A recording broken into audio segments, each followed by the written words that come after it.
Thank you, Matt. As Matt said, I'm Chris Carberry, CEO of Explore Mars, and welcome to the 2024 Humans to Mars Summit. Before I bring on our president, J.R. Edwards, just have a few announcements. First off, I'd like to thank all of our sponsors who we couldn't run this conference without. I'd like to thank Aerojet Rocketdyne and L3Harris Technologies Company. Draper Labs, National Institute of Aerospace is doing our webcast. Always do a spectacular job. Northrop Grumman, Collins Aerospace, and you see the Collins spacesuit right here.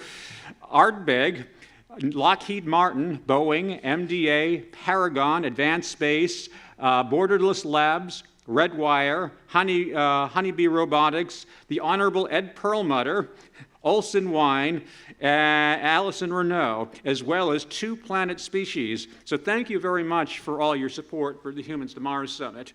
Just a few announcements. First off, if you haven't registered for our receptions and you still want to go, there's still some space. We have a reception at the Distilled Spirits Council of the United States, at the bottom of Capitol Hill tonight.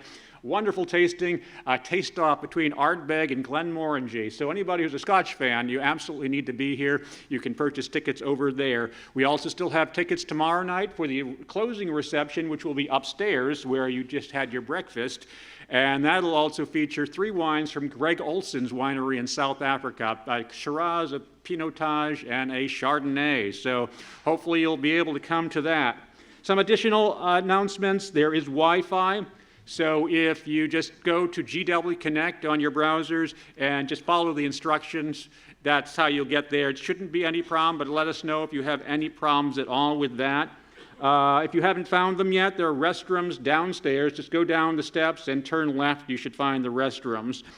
For lunch, it's, fend for yourself.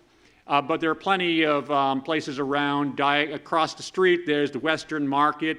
That's actually right beside the building. There's the Western Market.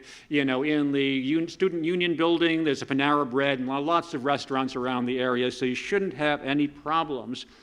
If you want to go to Mars Day on the Hill on Thursday and you haven't signed up, we'd still love more people. I'll be following up with people who have signed up today, and we'll probably arrange to meet everybody during lunch tomorrow to kind of go over some of the logistics. We'll be delivering materials to every member of Congress in a matter of 4 or 5 hours, so it's always a great event. Also, for Thursday morning, Tiffany Vora will be running this Mars Innovation Coffee Hour. It'll probably last more than an hour. We would love your participation, if you can be there, to do this brainstorming session, talk about the innovations required for sending humans to Mars and how they might impact Earth. So hopefully you'll be there. As you may know, we also have a book signing today. Kelly Weiner-Smith will be signing her book, A City on Mars. If you haven't purchased it yet, you need to purchase it on our registration site. That's one of the rules here at GW, the way we're doing it, but I hope you'll buy it, and she'll be signing them at lunch. Tomorrow, I will be signing my new book, The Music of Space, so you can purchase these on our website, on our registration site. A couple other things. There are some agenda changes. Just some quick agenda changes. So Jim Free, the Associate Administrator at NASA, will be actually at 10 o'clock today, and we'll be moving the break until 10:20. Jim, since he was at the launch attempt last night, is still in Florida, so that'll be a virtual interview that Joe Cassidy will be doing.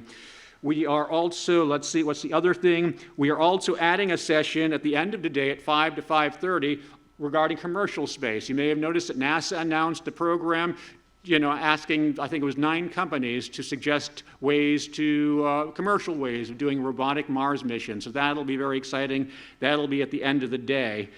Let's see, anything else? I think that is it. So I'm going to bring on stage the president of Explore Mars, J.R. Edwards. J.R.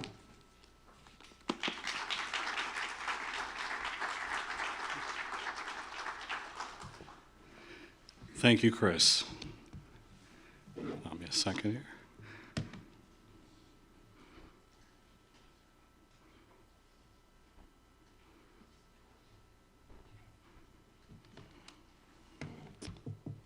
Welcome, everyone. As Chris mentioned, I am J.R. Edwards, and I'm pleased to serve as president of the board of directors for Explore Mars, Inc.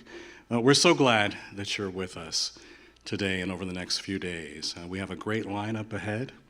But first, I'll ask you to take a step back with me, a few steps back, about 10 years ago.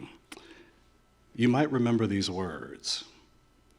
Within the limits of foreseeable technologies, there are a small number of places that humans can go beyond LEO, and only two that have a significant gravitational wells, the Moon and Mars. Mars is the farthest practical exploration horizon for the foreseeable future, the most distant goal that is consistent with human physiological limits with likely future technologies. Now, please continue with me. These words are really significant. Mars is a goal most compatible with the committee's enduring questions and the intrinsic fascination that Mars has held in the popular imagination for well over a century, and this makes it an attractive target. Such a program in any realistic funding scenario requires a sustained effort for several decades, and it would address the enduring questions. And so it began. That was section 1.6.1 of the National Academy's report about 10 years ago. And core to that report, particularly the sustainability focus, we, within Explore Mars, assume with great pride in furtherance of our grandest of visions and fulfillment of the greatest of human potential along our Moon, Mars, and beyond journey. We are highlighting and nurturing that Moon to Mars strategy. You're going to hear more about this. You'll hear more about the Moon, Mars, and beyond focus. Yes, we are Explore Mars. We're a critical part of that picture, but we celebrate that entire spectrum.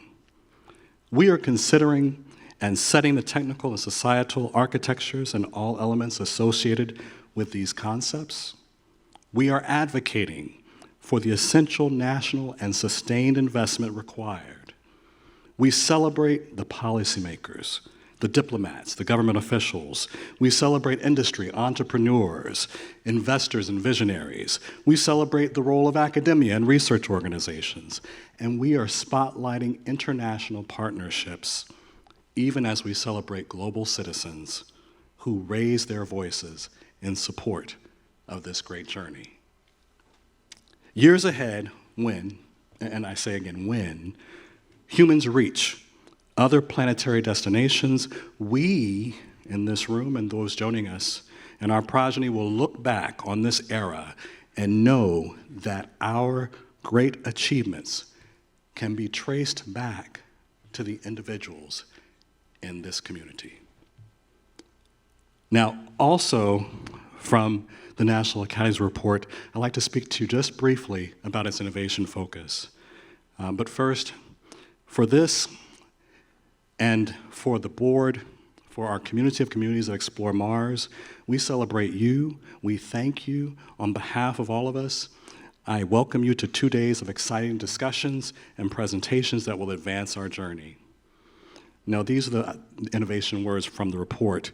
Given the magnitude of the technical and physiological challenges, should the nation decide to embark on a human exploration program whose horizon goal is Mars, NASA would need to begin to focus right away on the high priority research and technology investments that would develop the capabilities required for human surface exploration of Mars.